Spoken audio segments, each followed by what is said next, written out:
Ο Ανδρέας ήταν αδελφός του Αποστόλου Πέτρου και καταγόταν από τη Βηθσαϊδά της Γαλιλαία. Ασκούσε μαζί με τον αδελφό του το επάγγελμα του ψαρά. Αρχικά υπήρξε μαθητής του Ιωάννη του Βαπτιστή. Ο Ιωάννης τους έδειξε τον Ιησού λέγοντάς του «Ιδού ο αμνός του Θεού». Τότε ο Ανδρέας και ο Ιωάννης ακολούθησαν τον Ιησού. Ο Ιησούς τους ρώτησε «Τι ζητάτε?» Εκείνοι αποκρίθηκαν «Ραββί, που μένεις?» Και ο Ιησούς τους είπε «Ελάτε και θα δείτε». Ο Άγιος Ανδρέας είναι ο πρώτος μαθητής που κλήθηκε από τον Ιησού Χριστό να τον ακολουθήσει και γι' αυτό ονομάστηκε Πρωτόκλητος. Κήρυξε το Ευαγγέλιο στη Μικρά Ασία, τη Θράκη και την Ελλάδα. Ιδιαίτερα μεγάλο έργο επιτέλεσε στην Πάτρα, όπου έκανε πολλά θαύματα, μεταστρέφοντας ακόμη και τη γυναίκα του τοπικού Ρωμαίου άρχοντα. Εξοργισμένος ο Ρωμαίος άρχοντας διέταξε να σταυρωθεί ανάποδα σε σχημαχή. Με χαρά δέχθηκε τον φρικτό αυτό θάνατο, μιμούμενος τον διδάσκαλό του. Το ιερό του λείψανο μεταφέρθηκε εν μέρη στην Κωνσταντινούπολη και αργότερα στη Ρώμη, ενώ σήμερα τμήμα του βρίσκεται στο ναό του στην Πάτρα.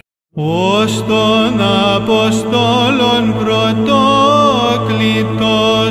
και του κορυφαίου αυτάδελφος, το δεσπότη των όλων Ανδρέα οικέτευε ειρήνην,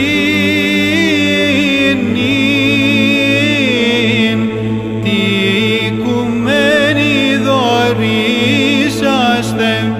και τες ψυχές